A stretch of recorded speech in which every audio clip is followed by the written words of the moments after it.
होंगे। आज हम इस वीडियो में दोस्तों जो देखने वाले हैं ज्योग्राफी का बीपीएससी का ऑल प्रीवियस ईयर क्वेश्चन देखने वाले हैं।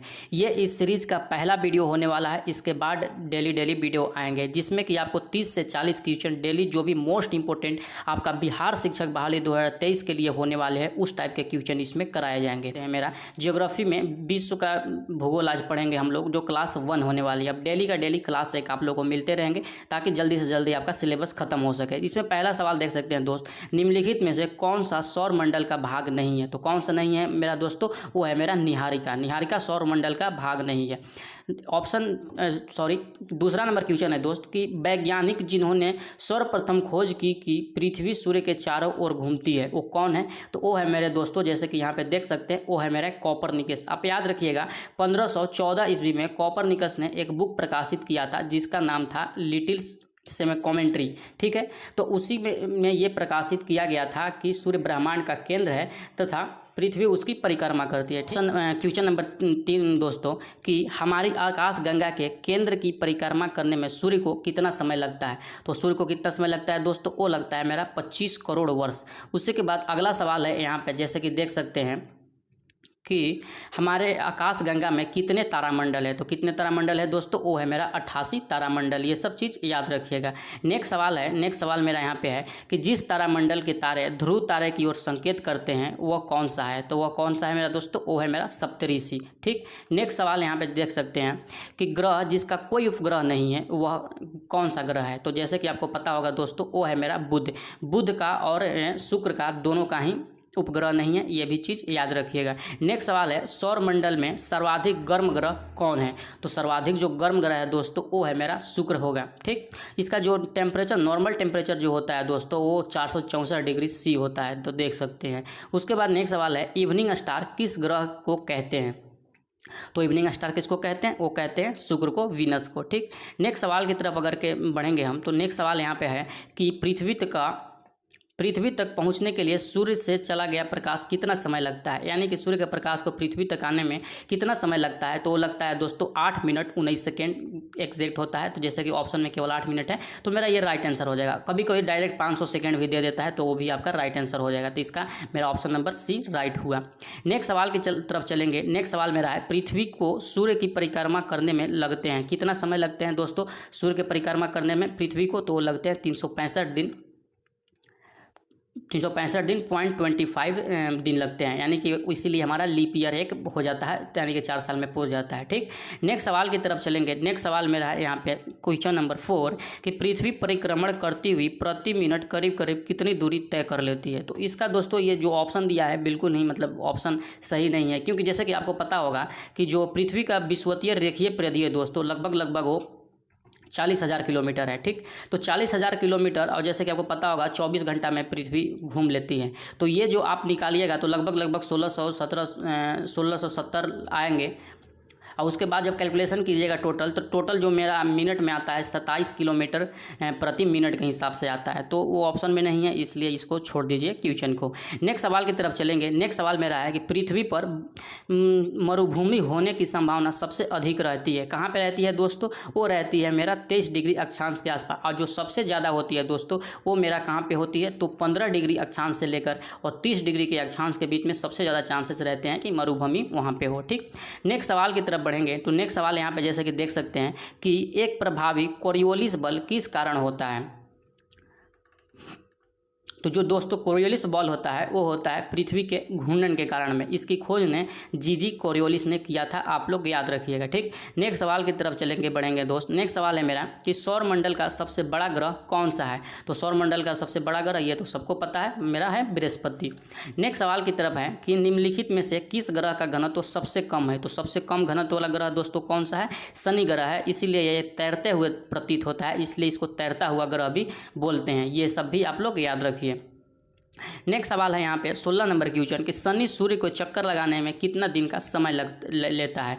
तो जो शनि समय लेता है दोस्तों वो लेता है 29.5 वर्ष लेता है। ठीक, उसी के बाद यूरेनस सूर्य के चारों ओर एक परिक्रमा करने में लेता है कितना समय लेता है दोस्तों। तो यूरेनस जो लेता है मेरा 84 वर्ष लेता है और शनि जो लेता है 29 वर्ष लेता है। ये वर्ष यानी कि पृथ्वी के हिसाब से वर्ष का गणना किया गया है। ठीक, नेक्स्ट सवाल की तरफ पढ़ेंगे। नेक्स्ट सवाल है मेरा कि जियोडेसी वह विज्ञान है जो संबंधित है, किससे संबंधित है दोस्त? वो संबंधित है मेरा पृथ्वी के आयाम की माप से संबंधित है, जियोडेसी विज्ञान।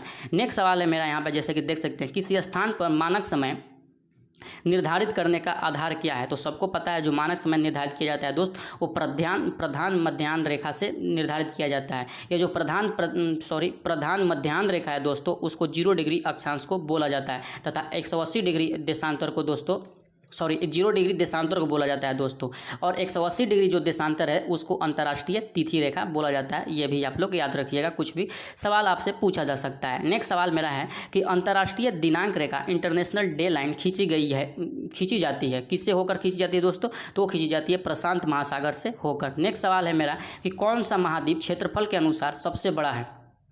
तो क्षेत्रफल के अनुसार सबसे बड़ा कौन सा है दोस्त? वो है मेरा अफ्रीका। ठीक, यहाँ पे टिक कर लीजिए, अफ्रीका। नेक्स्ट सवाल है यहाँ पे, निम्नलिखित में से किस महाद्वीप में सबसे अधिक देश है? तो किस महाद्वीप में सबसे अधिक देश है दोस्तों? तो वो हो जाएगा मेरा अफ्रीका। अफ्रीका में सबसे ज़्यादा देश है। तो इसमें आप लोग याद रखिएगा, जो यूरोप में देश है दोस्तों, वो लगभग 51 देश है वहाँ पे। अफ्रीका में जाइएगा तो 54 देश मिलेंगे, कंट्री मिलेंगे, और एशिया में आप आइएगा तो 50 कंट्री मिलेंगे। ठीक, और ये उत्तरी अमेरिका में 23 कंट्रीज़ हैं। ठीक, नेक्स्ट सवाल की तरफ बढ़ेंगे। क्वेश्चन नंबर 23 मेरा है कि सर्वाधिक उत्तरी दक्षिणी अक्षांशीय लंबाई वाली सीमा वाला देश है, यानी कि उत्तरी दक्षिणी अक्षांशीय लंबाई वाली कौन सा देश है दोस्तों? तो वो देश है मेरा यहाँ पे चिली, राइट आंसर होगा। जैसे कि देख सकते हैं बीपीएससी 2019 में सवाल पूछा जा चुका है। नेक्स्ट सवाल की तरफ बढ़ेंगे तो नेक्स्ट सवाल मेरा यहाँ पे आता है कि निम्नलिखित में से किस देश में सर्वाधिक द्वीप है?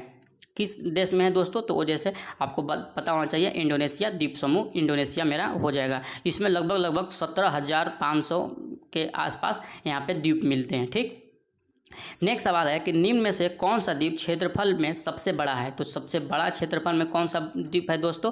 तो वो है मेरा बोर्नियो द्वीप, सबसे बड़ा है। ठीक, नेक्स्ट सवाल है कि निम्नलिखित में से कौन सा देश भौगोलिक क्षेत्र की दृष्टि से सीमा रहित सबसे बड़ा देश है? जो सबसे बड़ा देश है सीमा रहित, वो है मेरा जापान। नेक्स्ट सवाल है, भौगोलिक क्षेत्र की दृष्टि से जापान का सबसे बड़ा द्वीप कौन सा है? तो जापान का सबसे बड़ा द्वीप कौन सा है? होन्शु द्वीप। ठीक, नेक्स्ट सवाल की तरफ बढ़ेंगे अगर के, तो नेक्स्ट सवाल है मेरा यहाँ पे कि ग्रीनलैंड निम्न देशों में से किस देश का भाग है? तो वो जो ग्रीनलैंड है दोस्तों, डेनमार्क का भाग है।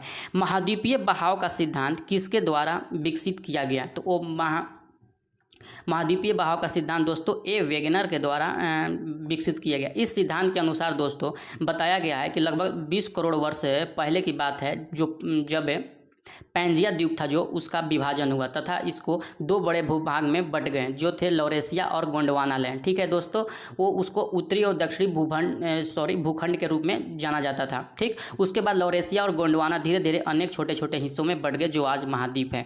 ठीक है, ये बात आप लोग याद रखिएगा। नेक्स्ट सवाल की तरफ चलेंगे। नेक्स्ट सवाल है मेरा, आग्नेय चट्टानों के लिए निम्नलिखित में से कौन सा कथन सत्य है? तो कौन सा कथन सत्य है दोस्तों? तो वो कथन सत्य है मेरा, वे क्रिस्टलीय तथा अक्रिस्टलीय दोनों ही होते हैं। नेक्स्ट सवाल की तरफ चलेंगे। नेक्स्ट सवाल मेरा यहाँ पर जैसे देख सकते हैं, अवसादी शैलों के लिए निम्नलिखित में से कौन सा कथन सत्य है? तो अवसादी शैल के लिए जो सत्य है दोस्त, ये शैलें अस्त्रों से निक्षेपित होते हैं। नेक्स्ट सवाल की तरफ चलेंगे। क्वेश्चन नंबर 32 मेरा यहाँ पे जैसे कि देख सकते हैं, आप हो सकता है नज़र नहीं आ रहा होगा तो पढ़ लेते हैं सवाल पहले। निम्नलिखित में से कौन से कथन एस्कर और ड्रमलिन के संबंध से हैं? तो उसका जो मेरा होगा, जैसे कि एस्कर क्रूड वेडेड वजरी तथा रेत की लकीरें हैं, और ड्रमलिन ज़्यादातर बोल्डर और मिट्टी के बने होते हैं दोस्तों, जबकि एस्टर ग्लेशियरों की धाराओं द्वारा निर्मित होते हैं और ड्रमलिन ग्लेशियर के क्रिया से उत्पन्न होते हैं। ये 3 मेरा राइट होगा, यानी कि 1 और 2 और 4, तो ऑप्शन नंबर बी यहाँ पे राइट आंसर मेरा होगा। ठीक, नेक्स्ट सवाल की तरफ बढ़ेंगे। तो नेक्स्ट सवाल मेरा यहाँ पे है कि माउंट एटना क्या है? तो माउंट एटना क्या है दोस्तों? एक ज्वालामुखी है जो कि ये कहाँ पे स्थित है आपको पता होना चाहिए, ये इटली के सिसिली प्रांत में स्थित है। ठीक, नेक्स्ट सवाल है कि मोना लोआ उदाहरण है। तो मोना लोआ किस तरह का उदाहरण है दोस्तों? तो वो एक सक्रिय ज्वालामुखी है जो कि हवाई द्वीप में संयुक्त राज्य अमेरिका में स्थित है। ये हमेशा पूछता है सवाल कि मोना लोआ कहाँ स्थित है, तो ये आप लोग याद रखिएगा। नेक्स्ट सवाल की तरफ चलेंगे। तो नेक्स्ट सवाल यहाँ पे है, क्वेश्चन नंबर 35 है। क्वेश्चन नंबर 35 में बोला गया है कि वर्ष 2004 के हिंद महासागरीय भूकंप तथा उससे परिणमित सुनामी के संबंध में निम्नलिखित में से कौन सा कथन सही नहीं है? तो ये उस समय का करंट अफेयर के हिसाब से ये चीज़ दिया गया है। ठीक, उसके बाद नेक्स्ट सवाल की तरफ चलते हैं, इसको छोड़ दीजिए, कोई ज़रूरत नहीं है। क्वेश्चन नंबर 36 है।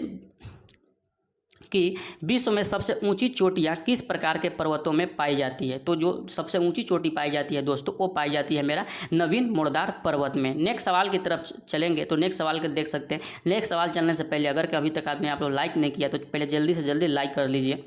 ठीक, नेक्स्ट सवाल है मेरा कि विश्व की सर्वाधिक लंबी पर्वत श्रृंखला कौन सी है। तो वो कौन सा श्रृंखला है दोस्तों, एंडीज मेरा सबसे लंबी पर्वत श्रृंखला है जो कि दक्षिणी अमेरिका में स्थित है। ठीक, नेक्स्ट सवाल है मेरा क्वेश्चन नंबर 38 कि कोकोस प्लेट किसके मध्य में पाई जाती है। तो वो जो पाई जाती है दोस्तों मध्य अमेरिका और प्रशांत प्लेट के बीच में पाई जाती है। बीपीएससी 2017 में सवाल पूछा जा चुका है। नेक्स्ट सवाल की तरफ चलेंगे। नेक्स्ट सवाल है मेरा यहाँ पे कि संयुक्त राज्य अमेरिका का रस्ट बाउल निम्नलिखित में से किस प्रदेश से संबंधित है। तो रस्ट बाउल जो है दोस्तों एक लौह उत्पादक क्षेत्र है वहाँ का, जो कि ग्रेट